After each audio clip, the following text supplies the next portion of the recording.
I'll remind people to do this in a second. Yeah, welcome to Planning Committee B for September.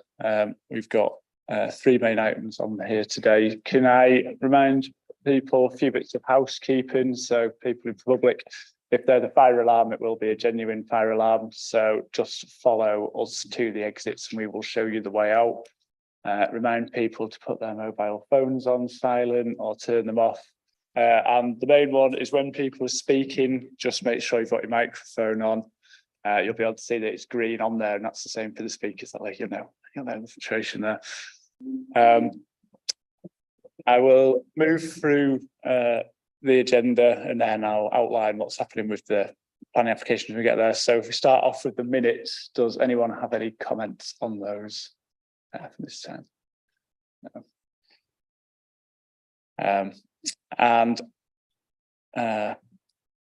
Sorry, before we get to declaration of interest, actually, let's do a little bit more housekeeping.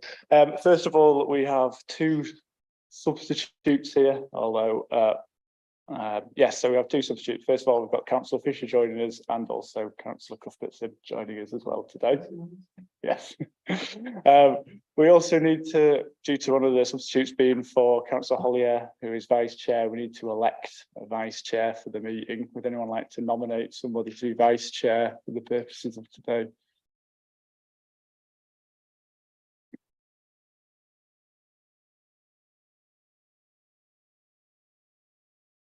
Councillor Melly. Councillor Fisher. Yes, seconded, great. Okay, Councillor Fisher, you're the Vice Chair for this meeting. Declarations of interest, first item. Does anyone have any declarations to make? Councillor Waters. Just worthy of mention that I called in 4B. Yeah, we'll raise that on the item. Yeah. Thank you. Yeah. And anyone else? No. Okay. Just returning to the minutes again, it didn't look like anyone had any comments, but I'll just give them an opportunity. No, in that case, we'll carry those 4 minutes forward as they are shown in the papers. And item 3 is general public participation. We don't have any speakers for general public participation today, so we'll move past that item. We'll now move on to the individual planning applications, just to give people an overview of how that process will work in the public. There'll first of all be a presentation of that application, then an opportunity to ask questions from councillors to the officer. We'll then move into public participation, so you'll have your chance to do your speech. When you do that, you'll have 3 minutes to talk, and I'll start that 3 minutes from when you start talking. Just make sure that your microphone's on. And there'll be an opportunity for people to ask questions afterwards before you return to your seat after that. And then if you can wait around till the end of the item before you leave, and then you can go at the end of the item. That's great.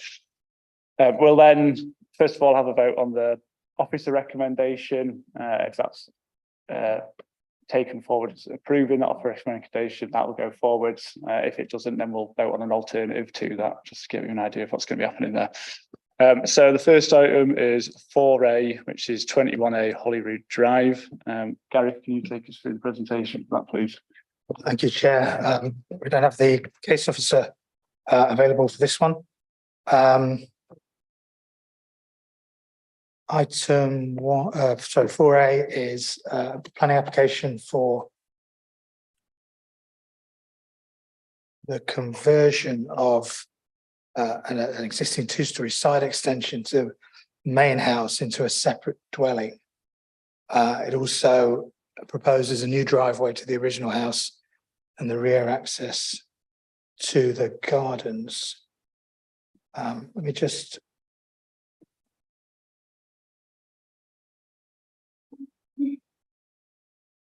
get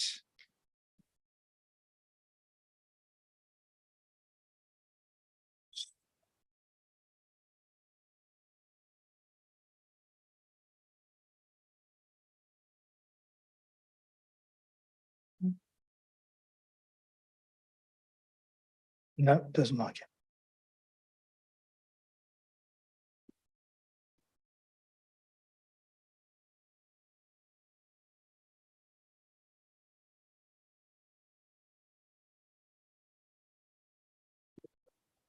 It's not, doesn't want to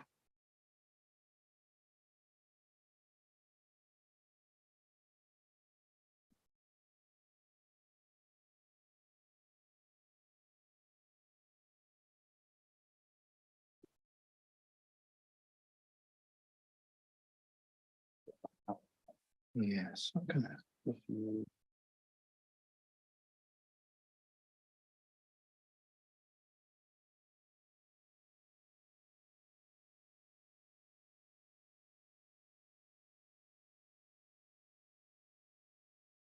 This might be a bit of a long-winded way of going through the slides, but I'm gonna go.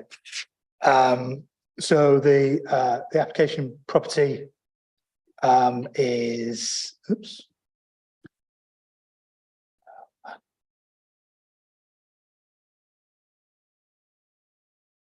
It's here.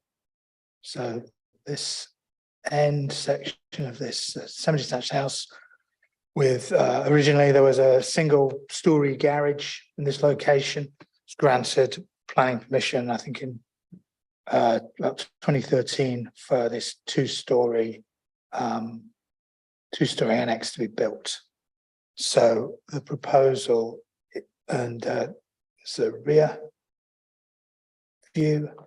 Property had a dormer window added to the rear, an appeal decision back in 2021. Aerial view shows the site, its rear garden, and a general overview of the suburban nature of the surroundings. The outer ring road runs along the top there, just to give members some idea, better idea of its location. So these are as existing. I should say it's a retrospective application. The conversion works to the garage has already taken place, as you would have seen from that first photograph. So at the moment, the house is a 5-bedroom house, and as proposed, it's split into 2. So what I'm going to call the original house, the original part of the house is a 3-bedroom, and it'll provide a 2-bedroom where the annex was, and there you can see the bricking up of that garage door on the frontage. Proposed parking arrangements you will have seen on the aerial photograph. This existing concrete apron, which is used for parking at the moment. The proposal is to put a small landscaped area along the side to more clearly delineate the parking area from the public highway. And there's a new car parking space for the original house on the frontage.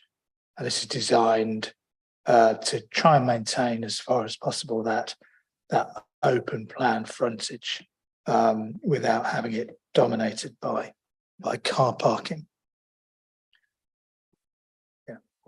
There is a small update in front of you, just a reference to the additional planning history.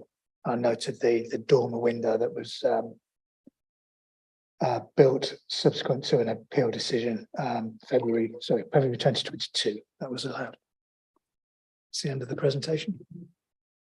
Thank you. We'll move on to questions. Councillor Cuthbertson. Yeah, thank you, Chair. I noted that the dormer wasn't shown on the aerial view photos, but I just wonder, is that another floor in the dwelling effectively? Is that a bedroom above a bedroom? Yes, so that's a loft conversion.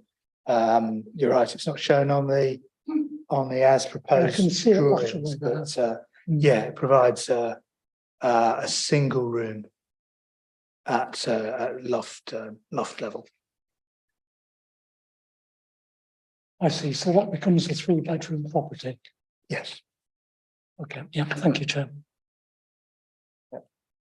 Councillor Belly, please. Thank you, Chair. The report says that the planning permission for the annex included a condition that stated the garage should be retained. I was just wondering what reason was given for that condition at the time. Usually reasons are included.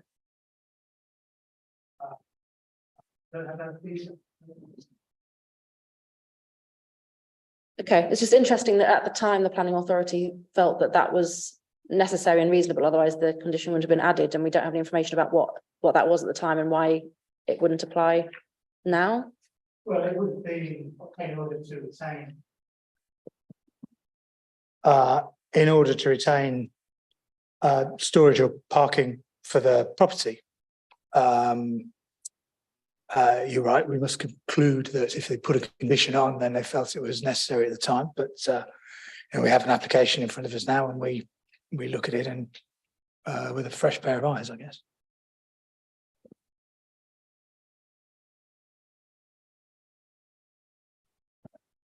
Councillor Valley. Thank you, Chair. Condition 4 is about parking areas and saying that the areas used by vehicles should be surfaced, sealed and positively drained within the site. Sorry, I don't know much about construction. What does sealed mean in this context? Just to make sure there's no loose material that might be washed onto the public highway. Okay, so it doesn't conflict with the condition about it needing to be permeable.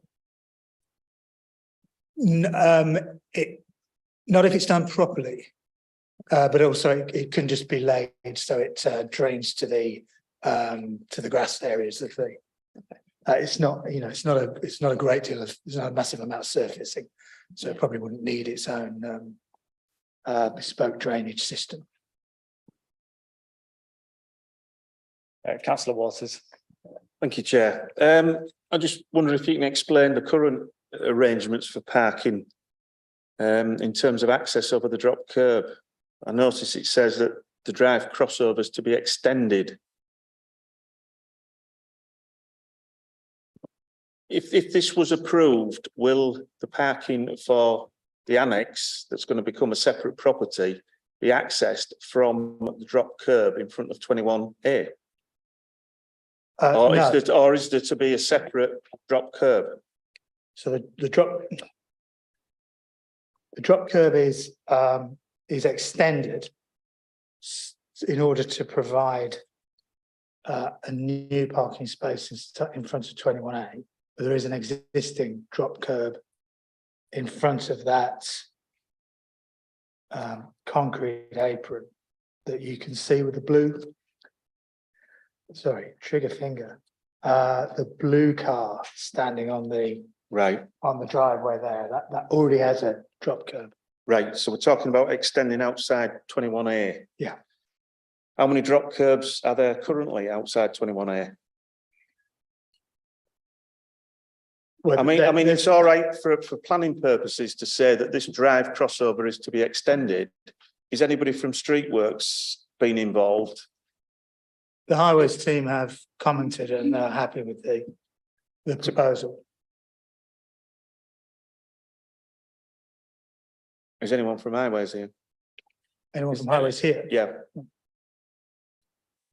Because they can only have 5 flat curbs and 2 droppers, according to the new standards. It's become a problem for an awful lot of people trying to extend curbs at the front of properties. And I, for one, would have appreciated somebody from highways here or Streetworks, because looking through the planning file, there doesn't seem to be any mention of that. It would be all right going through planning and approving something on that basis, but if you subsequently find that they're not allowed to extend that crossover, where does that leave everybody?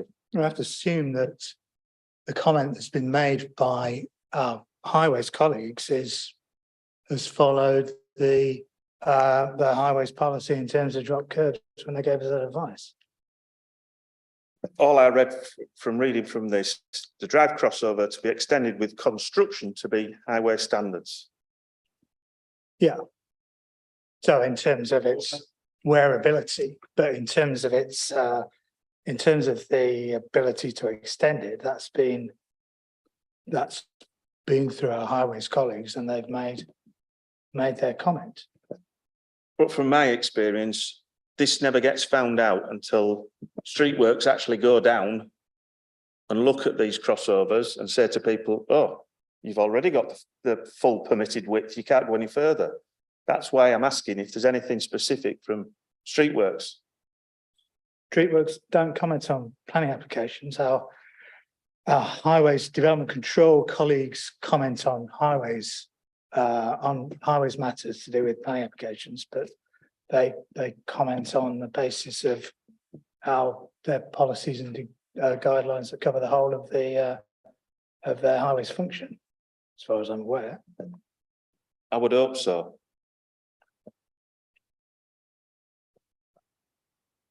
Councillor Belly. Thank you, Chair. I mean, usually when people want to add a drop curb in front of their property, they need to apply to the Highways Authority for vehicle crossing permission, and the council has a vehicle crossing policy. Is that included in the planning permission, or if this was approved, would the applicant also need to apply for permission for vehicle crossing?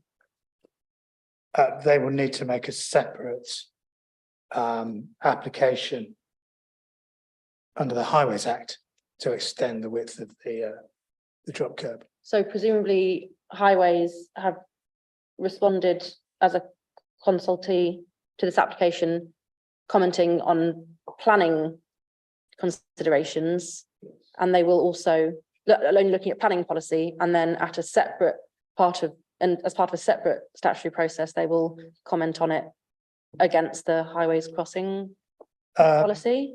No, my experience is that because we've had responses from highways which point out that proposals to extend drop curbs, for example, breach the policy. We've received those types of comments as part of our consultation from Highways DC. So that's why I'm confident that the issue has been considered by Highways DC. And that will be followed when Streetworks make their decision on the construction following a Streetworks application. So for our purposes as planners, we can assume that it does meet, and in the view of highways planning policy and also vehicle crossing policy. But then do we, if we're reminded to approve, do we maybe need an informative to say that they also need vehicle crossing permission? There is an informative on page 20. So that There is informative, is informative that on informative page too? Is that what that's referring to? Is it under the Highways Act Yes. 1980? Yeah, Is it? Okay. that's correct. There is all, yeah, there's also a condition. Condition 6 that requires the approved parking arrangement to be installed.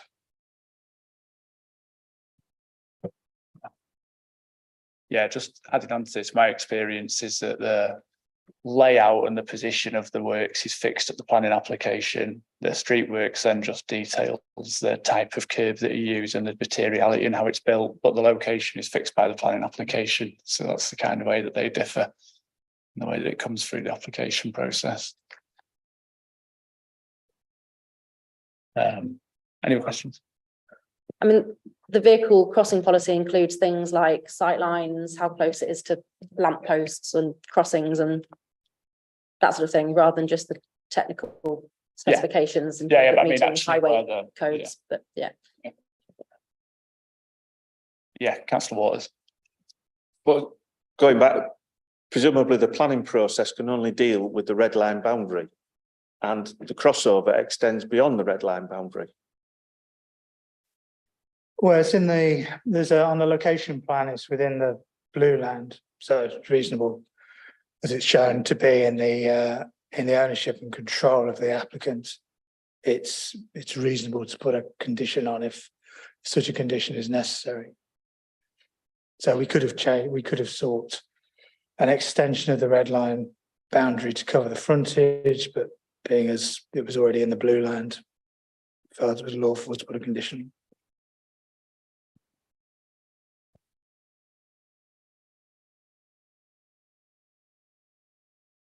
Any other questions on that? No, okay. Yeah, Councillor Money. sorry, yes, I do have a question about that. Sorry. It's not within the area of the application site as shown on page 21. I appreciate that it is currently in the same landowner and the control of the applicant, but if it, seeing as the application is to separate it into two dwellings, presumably in the future and potentially before this planning application is developed in full, it could be outside of the ownership of the outside the control of the current landowner. Well, any planning application and ownership details therein it's always a snapshot in time. It doesn't, they might sell it as during the processing of the application. They wouldn't then change the details. I think the conditions as they are worded require that the new parking is brought in, is installed prior to the use of the property as a self-contained dwelling. So that triggers enforcement if necessary, and gives the control, I think, if it's sold before those works are undertaken. And I have an answer to the question about the reason for the condition. It was to ensure that adequate cycle parking storage at the property is provided, and any proposals to increase living accommodation can be assessed on their merits, which is exactly what we're doing here. Okay. If there's no other questions there, we'll move into public participation. We have one speaker, which is Councillor Wardby, who I believe is reading a speech on behalf of a resident. If you just want to start speaking when you're ready.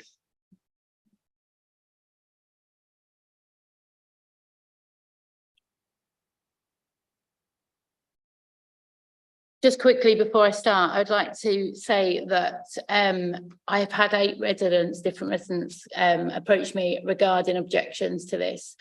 But when they have spoken out, they have had eggs thrown at their windows, they've had verbal abuse. I just want to say that's why there's no objections, because it is really, really hard for them. Right, so the original planning was for an annex. The planning for this clearly states the accommodation shall only be occupied and used in conjunction with the occupancy of the main dwelling and shall not be used as an independent residence unit. How can the council now change the rules? Highways. Currently, there are already so many vehicles at this property and parked on the pathway roads, causing problems entering and coming out of Conway Close. Will the bins be on the street like they are now on Conway Close, but more of them if approved? And then work was all completed before a planning application was even submitted. Original planning did not state park retrospective. This has been changed recently. The current property has built right up to its boundary and is using council land and pathways to park and leave their bins and other outdoor machinery on it. Not a very pleasant sight. I'd just like to add, as the ward councillor, that it's like a car park. There's so many houses now that, I mean, it's not safe to come out of Conway Close because they park on the corner. I mean, even one of your in your slides shows that they've put 2 cars on the drive and half of the car was on the actual pathway. That is against the law, as far as I'm concerned. So how can highways say that this is okay? Something needs to be done. I mean, literally, you are weaving in and out of cars the whole way down that street. I don't know how this can be approved under all those conditions.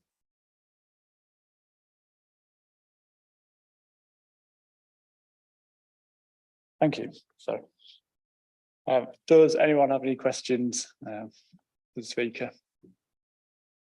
Yeah, Councillor Cuthbertson. Thank you, Chair.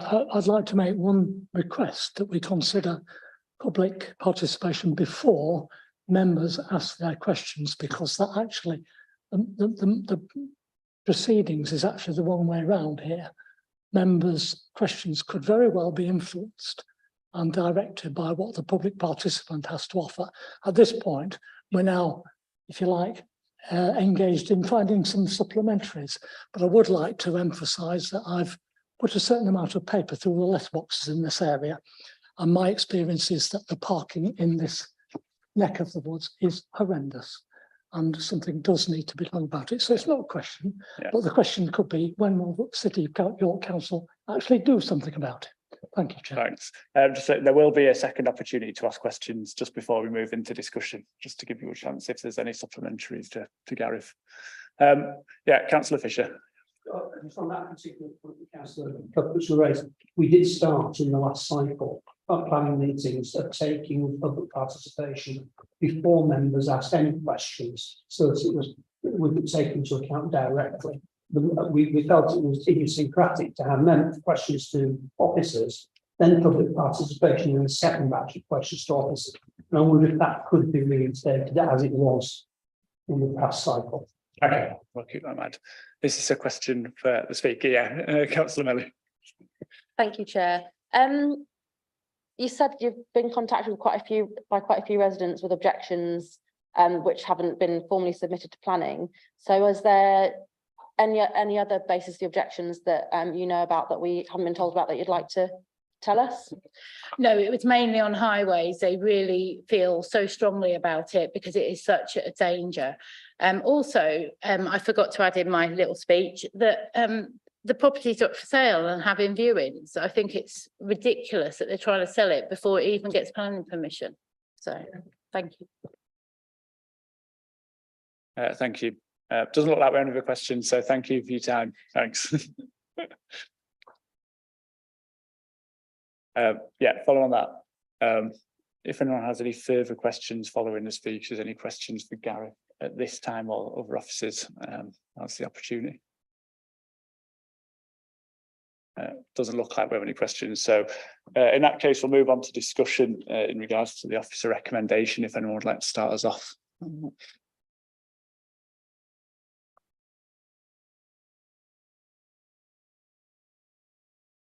Councillor Fisher.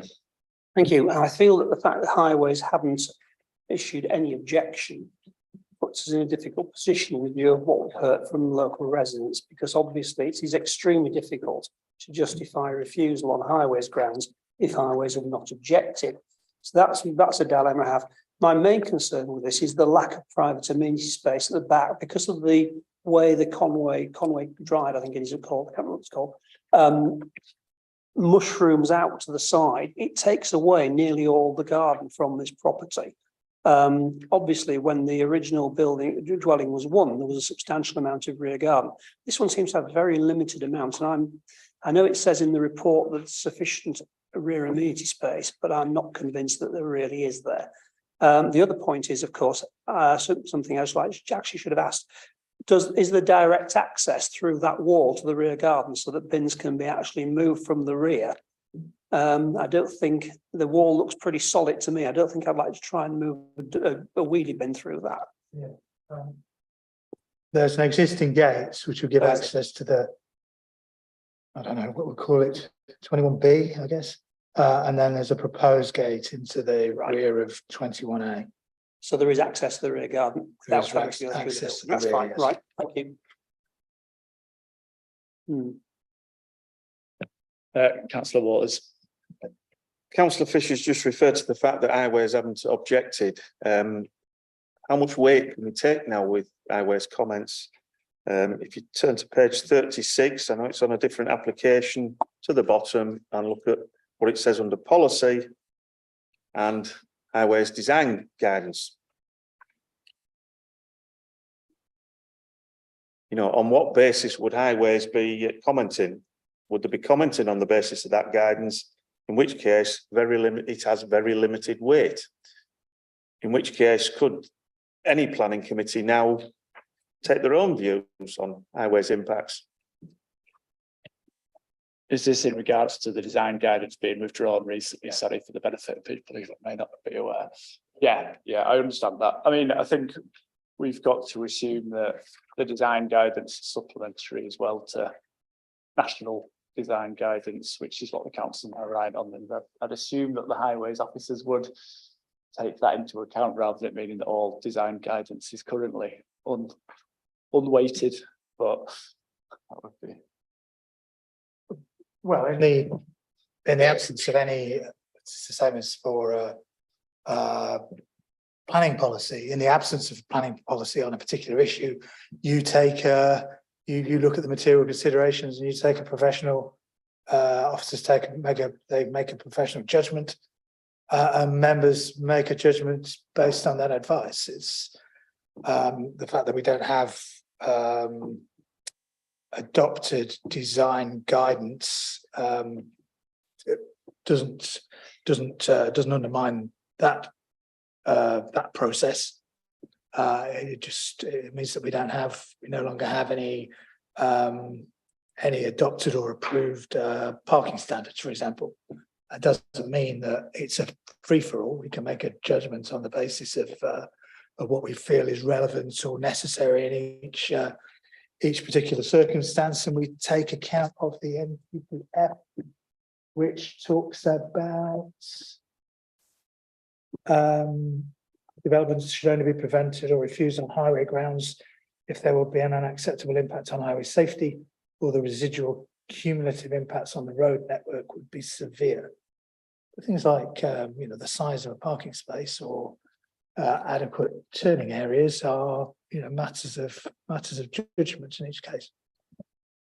Yeah, Councillor Waters.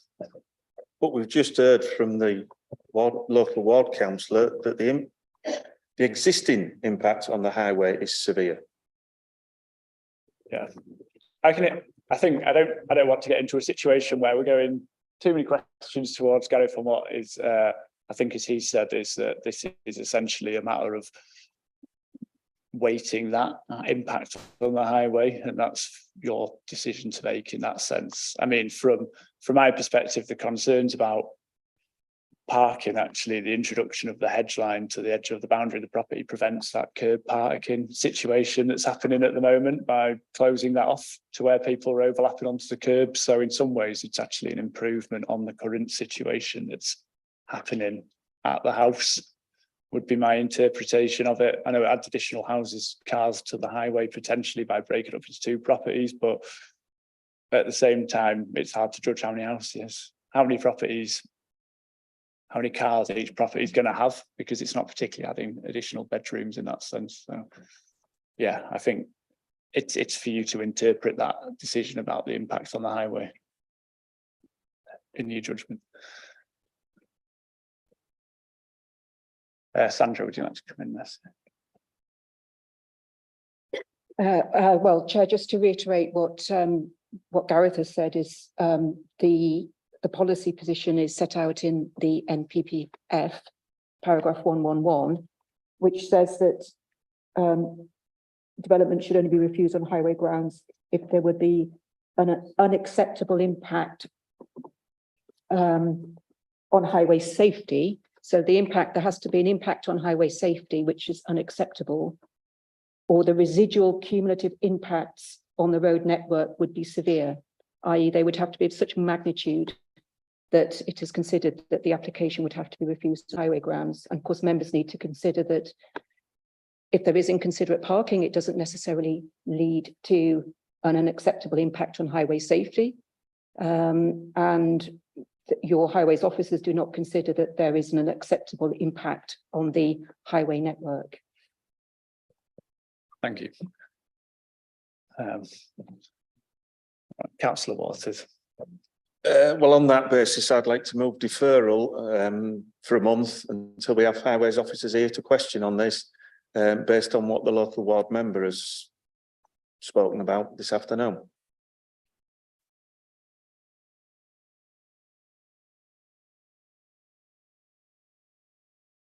Sorry, we can't. Yeah, that is a welcome addition, but we can't vote to move straight to deferral. That would have been voted on the officer recommendation first, unfortunately, in that situation. That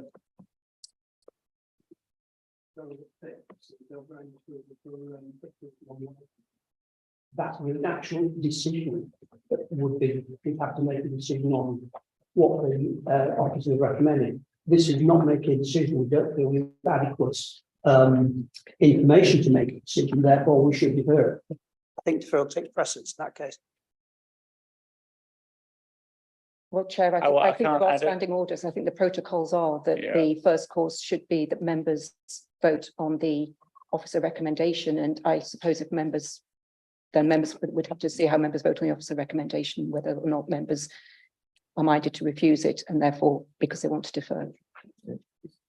Yeah, well, I guess where we're having a point of conflict is that from my perspective, there is suitable information to take this forward in that essentially we have the main thing that's outstanding here is the concern about the drop curb, if I'm understanding that correctly, and whether that can be resolved between street works, which I think is a fairly typical situation I'd come across in development in terms of there being some overlap, and there'll be a bit of.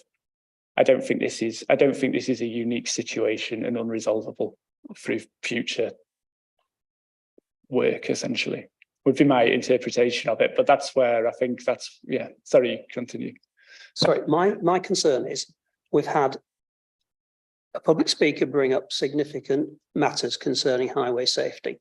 I don't feel I can make a decision on this to approve or refuse, and therefore it's inappropriate to put that decision at the moment.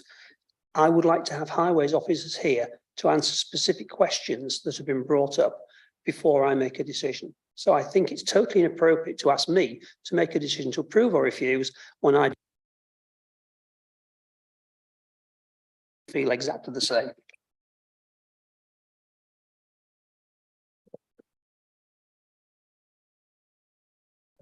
Yeah, I guess the question is, I don't want to go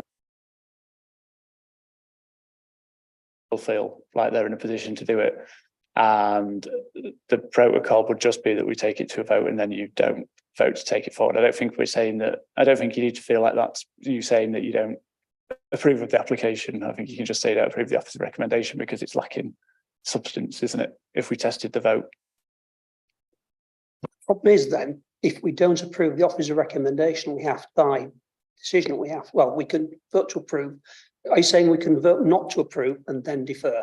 Yeah, and not vote to refuse? That's Okay. typical. That's the process. Sorry, got you. Yeah, right. But of course, members would need sufficient grounds to refuse the application and for a deferral, given that, I mean, I don't understand that objections have been raised in relation to highway safety. There were objections have been mentioned by the speaker in relation to parking issues. I don't understand that there is objective evidence before the committee that is leading to an acceptable highway safety, and say there is nothing in the officer's report in relation to highways concerns on those matters. Okay, that's helpful. Thank you. Councillor Cuthbertson. I don't want to disagree with Sandra, but I do think that the speaker was very clear that it was not just parking congestion, but highway safety was affected, particularly in terms of the egress from that cul-de-sac, which is adjacent to the application site. Yeah, I agree.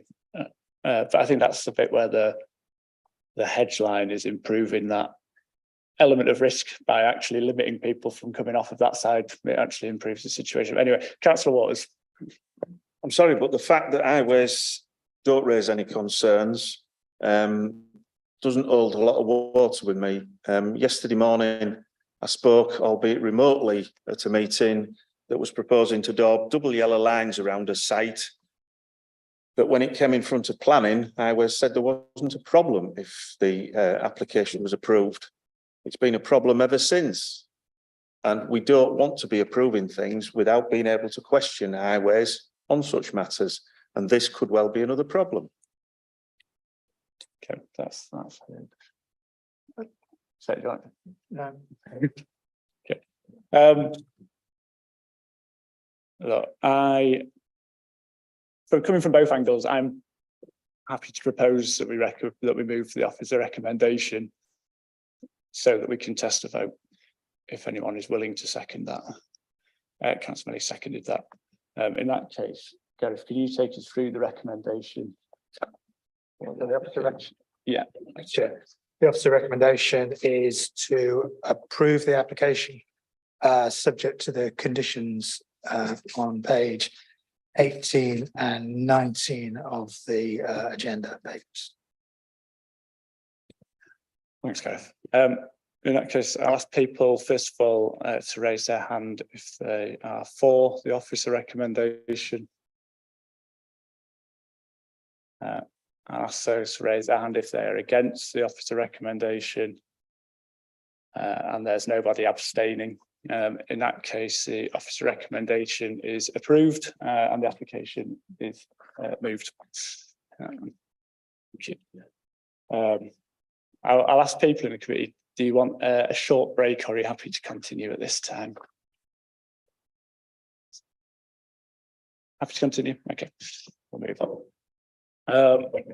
So the next item is item 4B, which is 10 Church Road, Osbaldwick. Gareth, can you take us through the presentation?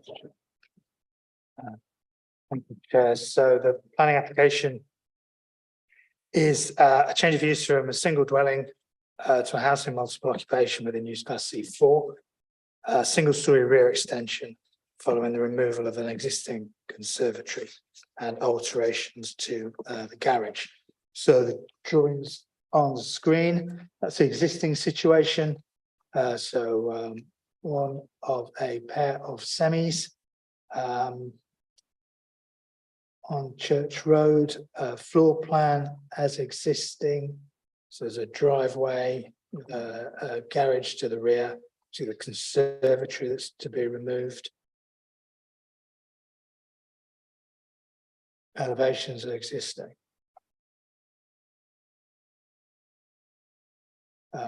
Here's the aerial view. So see is that one. So the right hand semi is when looking from the road. Block plan. So it shows the site of the proposed extension, an additional gravel parking bay, and a bike store, bin store formed out of the garage. Floor plans as proposed. 2 downstairs bedrooms, 2 upstairs bedrooms, lounge, living, dining, kitchen at ground floor. And then the elevations as proposed. So is the rear extension.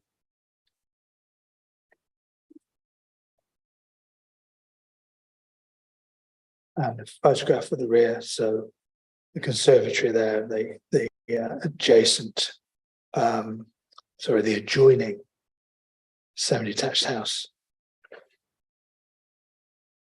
And this details the changes to the proposed changes to the garage. So slight truncation by 1.1 meters. So should we go back to that one? And there is a short update as well. Thank you, Gareth. Yeah, in terms of updates on this application, we have received an additional letter of representation on the following grounds: on-street parking concerns, council tax concerns, and loss in property values. The council has addressed parking within the public report at section 5.1 to 5.20, and council tax is separate matter to planning, and property values are not a material planning consideration. The additional information has been assessed and the officer's recommendation remains for approval subject to the conditions set out. Thank you.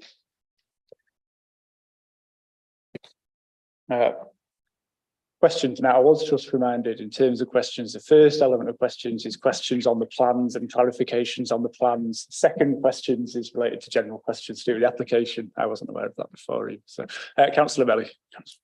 Thank you, Chair.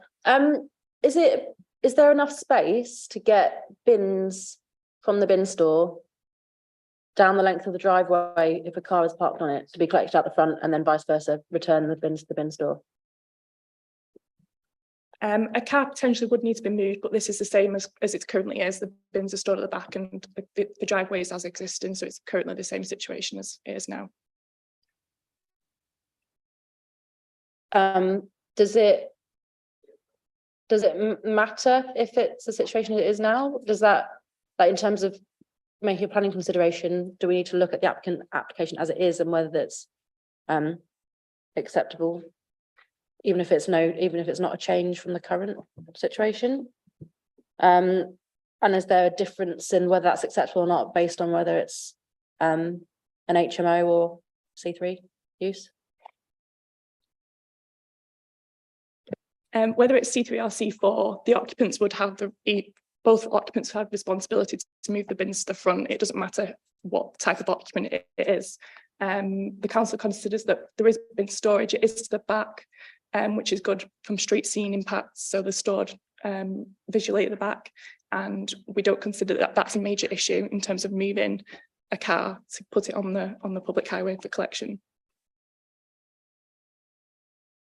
Sorry, supplement. Yeah, I mean, there is. It would be tighter than ordinarily we would like. This is an issue with not having the highways guidance in place anymore in terms of size of those parking spaces. So we're not falling back on a piece of approved guidance if we got to appeal, for example.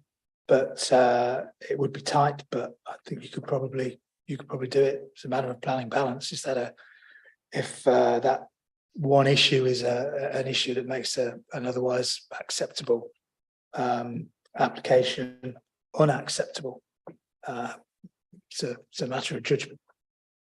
In terms of kind of what we can consider, though, if in terms of the current situation, the dwelling would be occupied by a single household, and so control of the car to move it and control of putting the bins out is the same in the control of the same people. Whereas if it's an HMO, it could be separate households responsible for putting the bin in and out or moving the car. And also, does the current situation, does it include the condition of no refuse or recycling to be stored forward of the front elevation of the house? Like, it might not currently be an issue if they keep the bins at the front of the house, whereas we're adding a condition that the bins can't be kept in the front of the house, they need to be moved past a parked car. So does that change, how much we can consider it?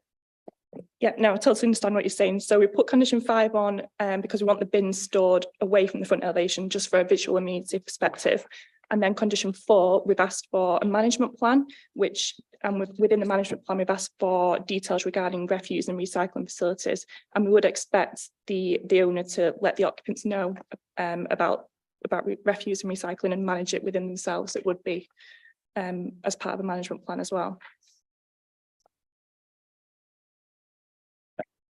Sorry, Councillor Waters. Assuming that vehicles were ever squeezed on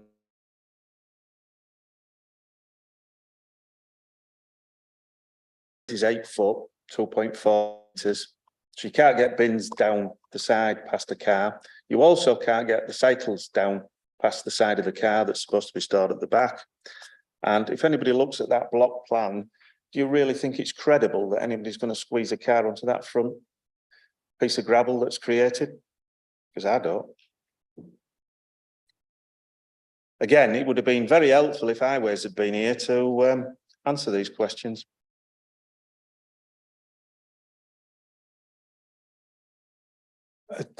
Well, you have a recommendation in front of you, and that's where we're confident of that element of the proposal can work. That's basically the answer to the question. It can only work if you look at paragraph 5.17 that vehicles will have to be moved to get cycles past.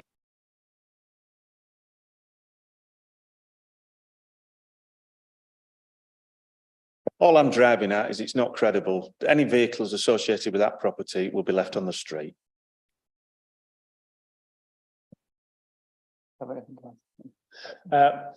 Councillor Fisher, sorry, I'll see you. My question, are you satisfied that you can actually put a car down there and get open the doors far enough for somebody to get in and out? Because I don't think it's possible, having looked at it. You certainly couldn't park it and get two people person, but you couldn't park it in a position where you could get a person out the driver's door and a person out the passenger's door at the same time. You'd have to. It's going to be very difficult. 8 feet is not wide enough for a drive, really. Mine's 12 and I can only just do it.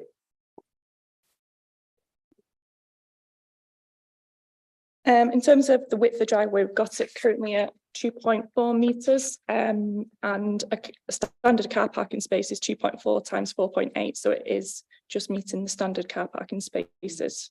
But we appreciate it would be tight, but it doesn't work. Councillor Waters. Chair, 5.16 does admit that the width varies at certain points. Are we then going to see what's left of that edge ripped out?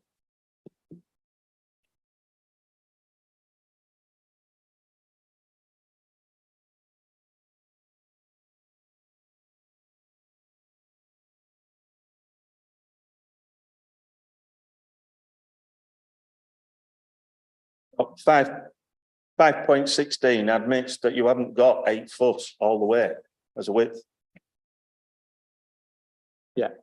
Yeah, understood. Honest ones. Yeah, has anyone got any specific questions on the plans before we move to public participation? No. Okay, I'd like to call up the speaker, so Nicholas Bell, who's speaking in support as the applicant, if you can join us. Once you start speaking, I'll give you 3 minutes. I'll just give you a warning when there's 30 seconds before the end, just to let you know. Thank you.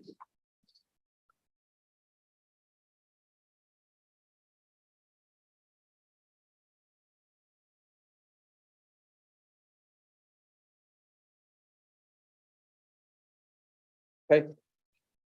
Hi, ladies and gentlemen of the Planning Committee, I'm here to present why the proposed small HMO at Church Road should be approved. Our project aligns with all material planning considerations and policy compliance while addressing concerns effectively.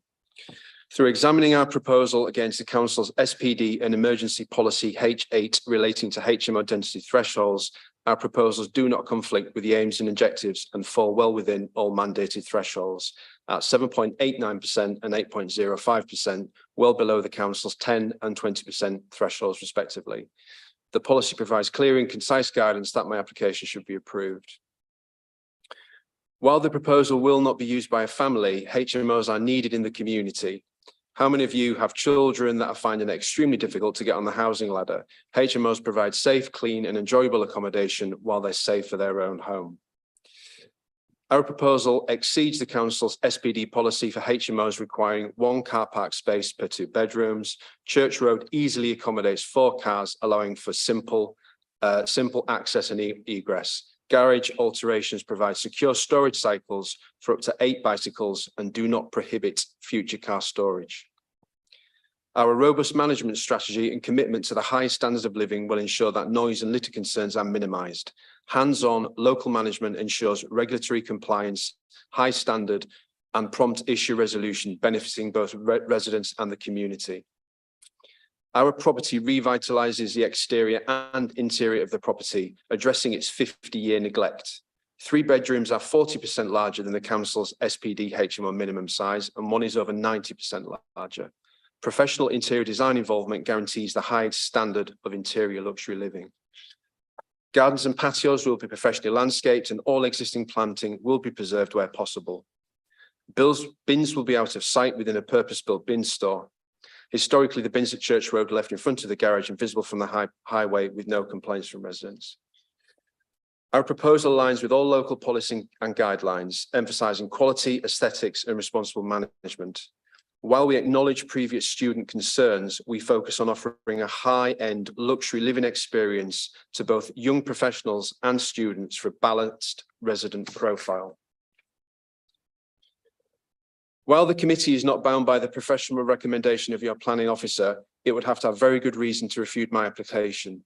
However, as the planning officer has stated, the most important policies relevant to this application clearly point towards its approval. The crux is that proposals do not exceed the HMO concentration threshold, and robust measures will be in place to ensure the proposed use is not like the mismanaged HMOs of old. With your support and approval, Church Road will stand as a beacon of well-managed, luxurious HMO living, setting a new standard for Osbaldwick. Thank you for your time and consideration. Thank you very much. Does anyone have any questions for the speaker? Yeah, Councillor Clark. Thanks, Chair. You've listened to a discussion so far about parking, but you seem to think that there's enough parking for 4 cars. Yeah. Do you care to comment any further on the Well, that's my situation with childhood. parking in I've this lived particular- there for 30 years. And I had all sorts of cars of shapes and sizes down that driveway. The driveway itself is actually nearer 2.5 meters. So I can only speak of me in and out with various cars of shapes and sizes over the years from the age of 17 to 30, and there's no problems. The hedging down the side of the front there, yes, does come in a little bit, but that can be cut back. And if one was to look at the most popular car sold in the UK, has a width, a length, I think, of over 4 meters, and I've got the widths on here. You end up with nearly 4 meters of length extra if you put 3 cars in a row, for example, down that drive. But obviously, policy dictates we just need 2. And questions, sorry, supplementary, if that's Yeah, okay. no problem. Thanks, Chair. And questions around the bins, getting them to the front and getting the cycles down the side? Cycles, yeah, cycles are fine. I mean, as the planning officer said, she had it at 2.4, it's near 2.5 meters. You can easily get a bicycle by the side of that with a car. You know, clearly, you know, you haven't got 3 or 4 meters of width, but you can get a bicycle down the side. Similarly with the bins as well. You know, it probably would involve, you know, moving a vehicle, but that's not something which, you know, I consider an issue, and it's something which hasn't been an issue certainly in my time living there. And you know, the most important thing here is removing the bins from the view of the front, because currently that's where they've always been stored, and it was fairly messy. And we're putting a bespoke arrangement at the back there, even where the properties at the rear of the garden won't see it. It'll be a purpose-built timber home, as it were, which I'll be designing myself, because whether it's relevant or not now, I'm in the high-end interior business, so I'll be doing it all. And obviously, I'm very passionate. This property is quite close to my heart. I want it to be, you know, I want to set a new standard for luxury living, really, for HMOs. Okay, thank you. Any other questions for the speaker? No. So thank you for your time. Thank you. I'll take a seat at the back there.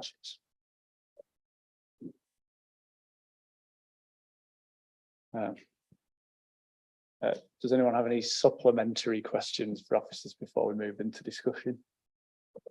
Councillor Melly. Thank you, Chair. The report says that an informative is recommended about bats, but I couldn't actually see that in the informatives. Was that because it wasn't felt necessary, or was that an oversight?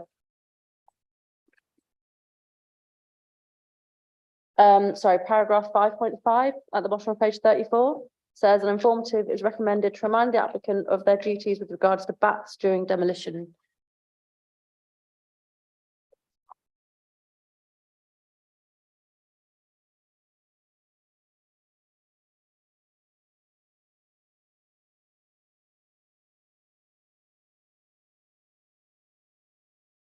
Can we, because it is an informative, we take that away and consult with our ecologist whether she feels there's a need for an informative for the demolition of the conservatory. We wouldn't normally think such a requirement was necessary in those circumstances. Yeah, Councilman. Does that mean the officer recommendation would change from approval to approval pending talking to the ecologist, or? No, because the informative it's just it is what it is. It is what it says. It informs the applicant of something they may wish to or they may want to investigate further.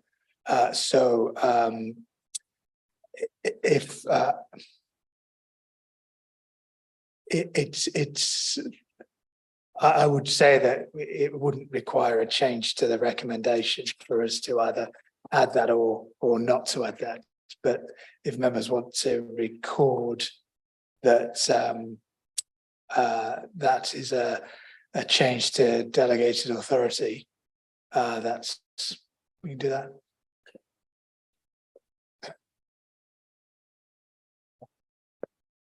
Okay, Councillor Melly. Thank you, Chair. I have a question about the response from housing standards, which is on page 32, where it says that the first floor bedrooms would be considered as single rooms only.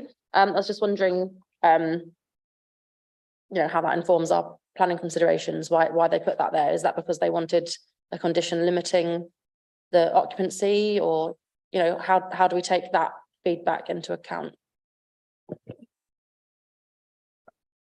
It's a new procedure because of the extended licensing. We now seek the comments of highway standards on all HMO conversion applications. I think they're just informing us of their view on the proposal, but it doesn't make sure it's anything that leads to a condition. It's not something that's led to a condition. They have their own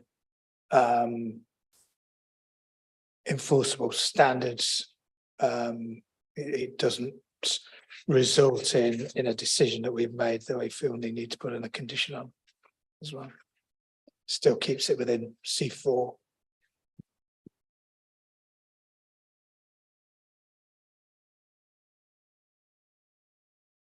Any other questions? No.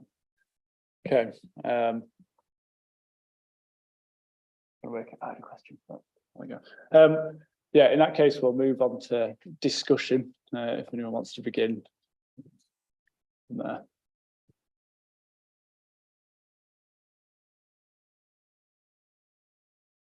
Yeah, Councillor Cuthbertson. Thank you, Chair. I did manage to get a look at this property earlier today.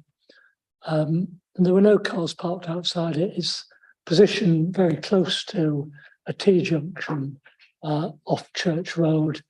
Might give rise to some concerns, but given the fact that there's considerable space on the drive and in front of the property for vehicles, I suspect that residents parking and overspilling into the highway is not likely to be a problem. So I'd not be too worried about that.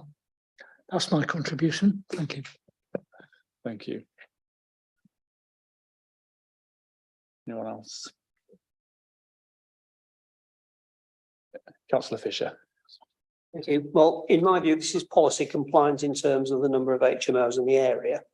I think the designs are satisfactory as far as the dwelling is concerned. I take the point about the size of a car parking space, but I suspect that's for car parking spaces side by side.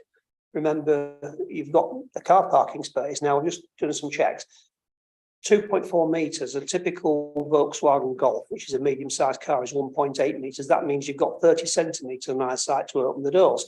Now, it's fine if you've got two car parking spaces next to each other, because you've got 60 centimetres, you can use the space of the other car. I still think that you'll have great difficulty opening the car doors of a car park down the side of that house. You're going to be hitting the doors on the walls or whatever. Having said that, I can't see that's going to be a problem. Students probably end up with scraping the paint off the end of the doors, but I can't see a good reason to refuse it. I'm not very happy about that, but Yeah, I agree. Sorry, Councillor Waters. Thank you, Chair. The car parking proposals just aren't credible. It's all right going and looking at Church Road during the day when most of the working people are out. But if you went up tonight, there'd be plenty of parking on the street. All this will do is add to that car parking. It'll add to the chaos. Just simply not credible. And as for keeping within policy numbers on the HMO thresholds, that's why it's so important to get those thresholds reduced. Because even at these levels, look at the levels of complaints from neighbouring residents. There's two HMOs in very close proximity to this that cause undoubted problems. And all this will do is add to those problems. Yeah, I mean, I fully sympathise with that point, because we're having the same conversations in the ward that I work in, and I think that's something we need to discuss kind of broadly outside of this committee, isn't it, in terms of how we manage with HMOs generally. But Yeah, I mean, I just wanted to come back to your point, Councillor Fisher. I mean, I agree. I was looking at ways, is there a way that I think the bin store's just in the wrong place and actually a standalone bin store at the front of the property would be better. But I don't think that from where I'm looking at it, I agree. I don't think that's enough to not take it forward at this time would be where I stand on it, and it would have to be dealt under a management plan. But I agree it would be better in a different location is the challenge there, isn't it? Does anyone have anything further in discussion or anyone like to say? Sorry, Councillor Melly. Thank you, Chair. I disagree. I think that having cycle storage is really important, and if there isn't cycle storage, then this isn't acceptable development, and there's no point having cycle storage that you can't get a cycle to or from. And similarly with the bin store, if it is the view of planning officers and of the committee that having bin storage at the rear of the property, well, I think the condition is back from the forward. That no refuse or recycling be stored forward from the front elevation of the house. If that is considered a necessary condition and the plans don't allow for it, then again, that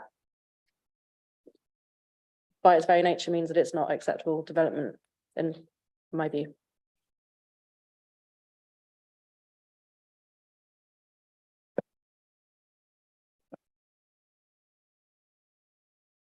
Would anyone like to propose that we move to an officer recommendation at this time, or has anyone got anything they'd like to add at this point?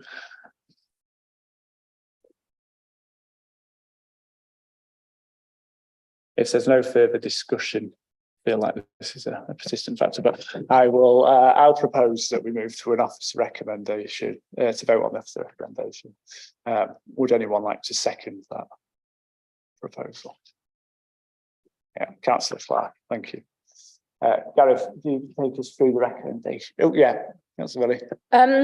Is it the officer, are you moving the officer recommendation as written in the report or with the bat ecology informative?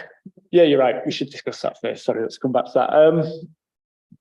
I guess you see people's views on it. My take would be, so bat surveys normally related to demolition in loft spaces. So I think the reasoning, like Gareth's outlined, is that it's unlikely that there'll be an impact on bats with the type of demolition that's going on. That's the way I'm assuming the way you're proposing it at the moment. Yes. Yeah. That's my understanding. But I'm happy to add it as an informative because obviously there is always some level of impact. So I am happy to add it on. Councillor Waters. Where are we with these bat surveys then? Because have we got a consistent policy? So if you remember, I flagged this up when Osbaldwick Parish Council were made to pay for a bat survey on a building that was patently unsuitable for bat roasts, a point I did make.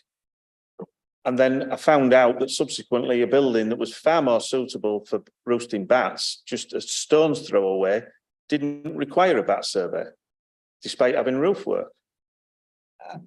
Where are we with all this, is the question.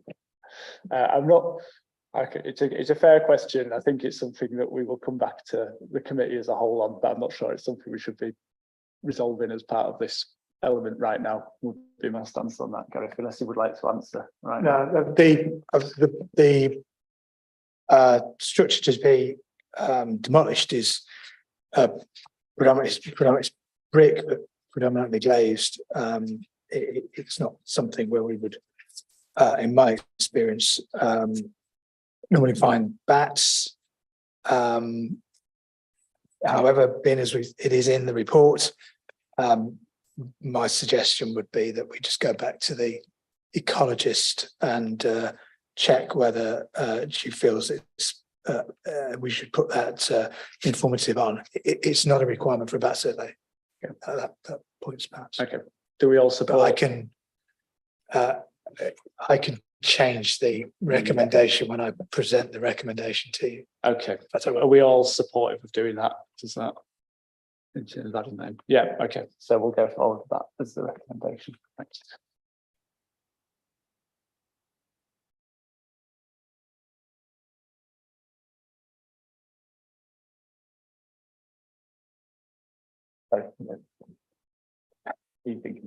No, I wasn't thinking. I was just So the revised recommendation is to seek delegated authority to approve the application, subject to the conditions following consultation with the ecologist regarding the need for an informative to cover protected species. Thanks, Gary. Okay, so first of all, let's see if people put their hands up if they are for the officer recommendation.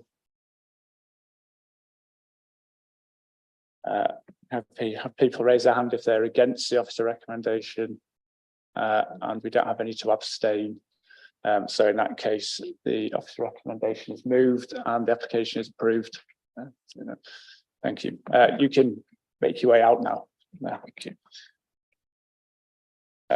Would anyone like a break now? Yes. Okay. We'll take a break until 10:02 on the clock there.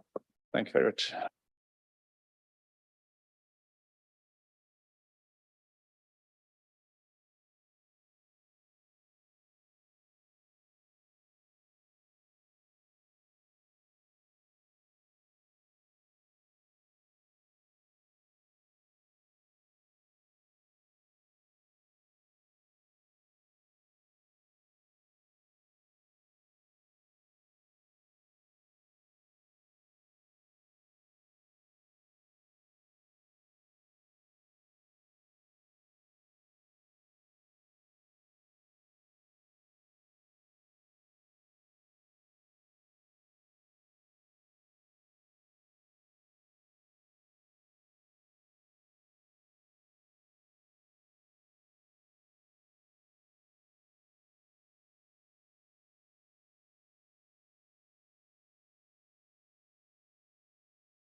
Okay. Oh, sorry, I'll just come back to that. No problem. So we'll just welcome back. So we'll move on to item 4C, which is 16 Northcote Avenue. For transparency, this application is coming to the committee because it's a senior officer's application and they are involved in the planning system. So for transparency, we're just doing a public setting. Gareth, could you take us through the recommendation, please? Thank you, Chair. So this is a two-storey semi-detached house on a, let's go first of all to the aerial view. So the property here, two-storey semi-detached house on a cul-de-sac.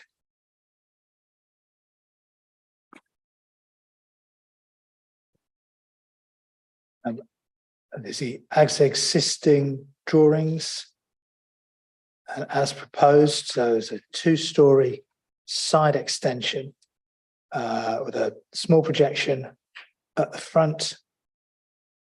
Doesn't project beyond the existing rear of the dwelling.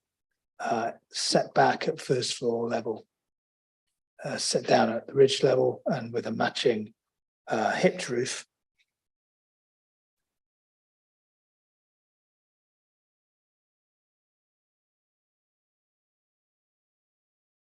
Photograph to the rear. So the report mentions the only real impact in terms of neighbouring amenity are these door into the back of the garage and this WC window here, formed within this little cutout bit from the applicant from the neighbour's own two-storey extension. But the impact's not going to be significant, and I think it's you'll see from that aerial photograph, it's become quite a common form of development in the cul-de-sac. This two-storey side up to the boundary, but it does generally comply with the SBD on extensions. There's no update to the report. We don't have any public participation on this, so all questions are open at this time. If you have any questions for the officers, Councillor Waters. Just purely out of curiosity, are there any? Is there a list of extra over and above type carbon reduction proposals with this build at all? I was just curious. Currently, it's not a requirement for householder applications. I appreciate that, but I just thought in this case there might have been.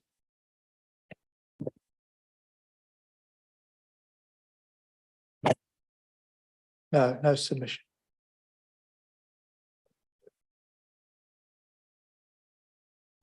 Any other questions? Councillor Cuthbertson.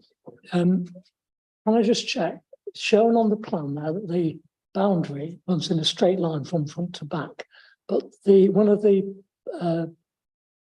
camera shots that you showed looked as if there was a slight bend in it.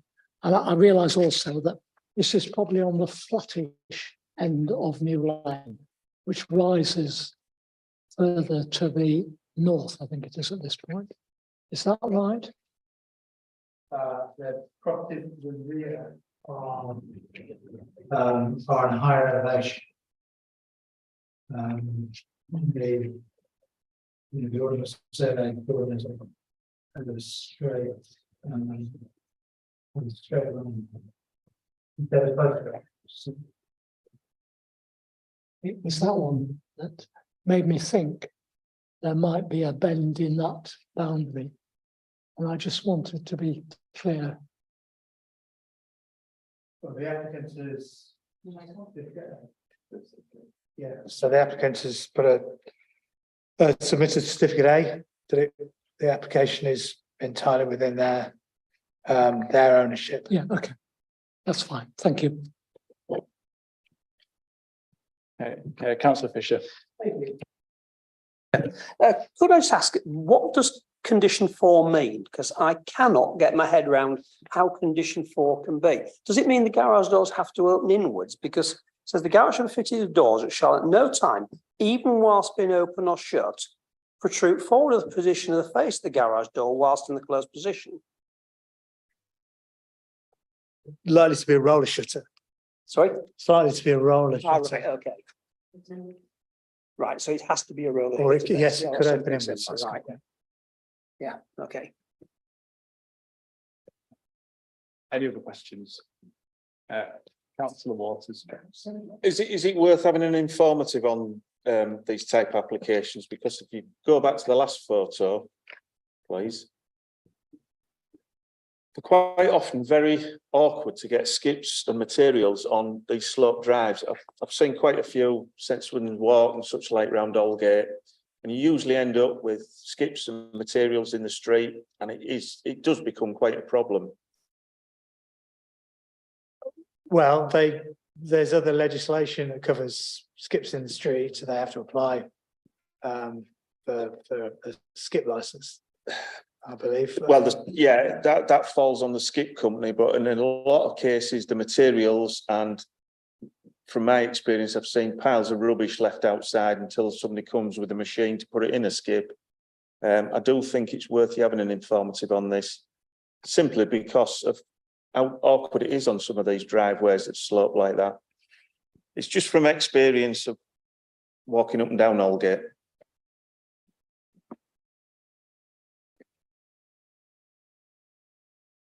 An informative reminding them of the various legislation that you've referred to, licenses for storage of materials on the public highway, etc., etc. Can't do any harm.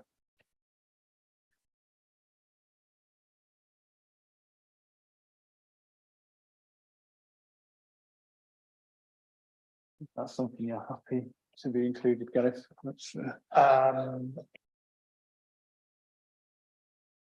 Yeah.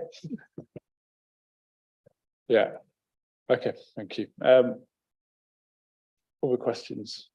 No. Okay, we'll move forward into discussion. Happy for that to be part of the discussion as well. If you want to propose that, Councillor Waters, if anyone would like to start us off. I'm quite happy to propose the officer's recommendation with that added informative. Yeah. And that's seconded. If anyone has any questions before, well, anything they'd like to raise for discussion? No. Okay. Well, if you could take it into recommendation, please, Gareth.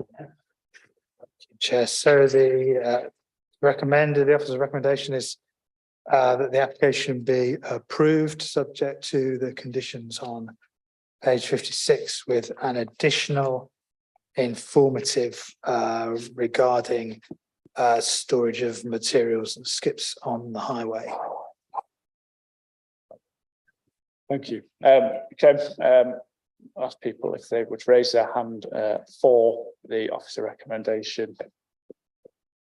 That's unanimous, so that is approved. Thank you. We'll move on to the final item, which is a regular update as part of the planning appeal, performance and decisions. There's no vote on this item, it's just an update to committee, but we'll ask Gareth to run through the report briefly as a summary, and if anyone has any questions afterwards, then we can open that up to the committee as well. Yeah, thank you, Chair. So we say this is a roughly quarterly report, give or take a month or so, on the appeals performance. It appears in terms of tables 1 and the first column of table 2 that we are falling behind the average for England in terms of appeals allowed. I would just say, and perhaps probably should have put this a bit more clearly in the report, the figures aren't necessarily directly comparable because I include all appeals, whereas the planning inspectorates don't include appeals relating to planning conditions. So if you take the appeals relating to planning conditions out of the two tables, our performance in terms of table one, so the quarterly goes down to 29% allowed. And in table two, that reduces to 30% allowed, which is pretty close to the national average. There are no applications relating to decisions made by the planning committee. But there was one decision relating to a major application, which was the appeal at the Chocolate Works residence parking, which was dismissed by the planning inspector. But otherwise, I'm happy to take any questions on the report. Yeah, Councillor Fisher. Sorry, just a point of correction. I thought the application at 20 Castlegate came to committee. If I recall correctly, did it not? Because if I recall,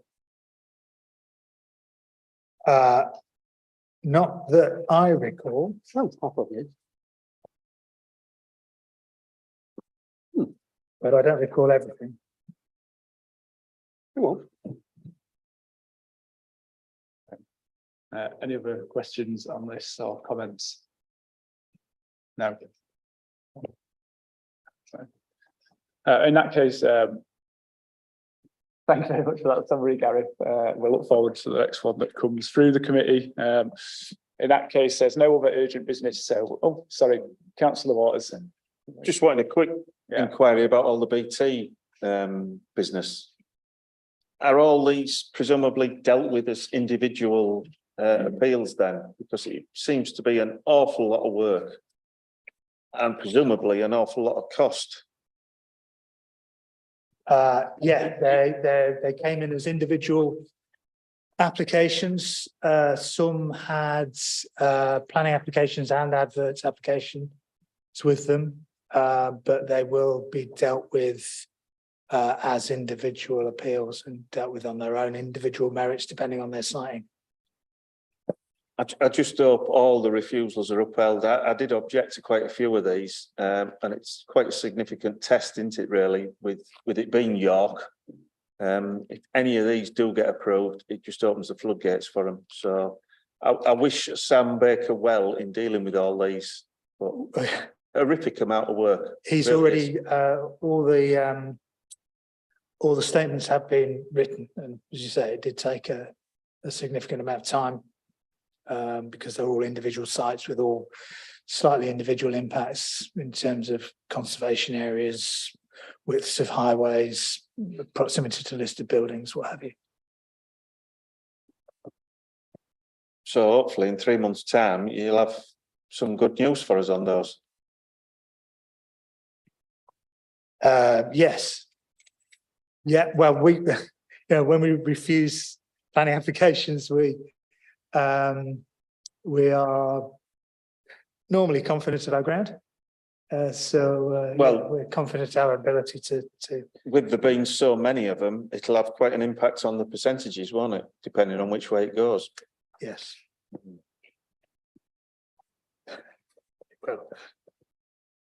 Thanks. If there's no other questions then at that point, then we'll thank everybody for your time and we'll call an end to the meeting there. Thank you.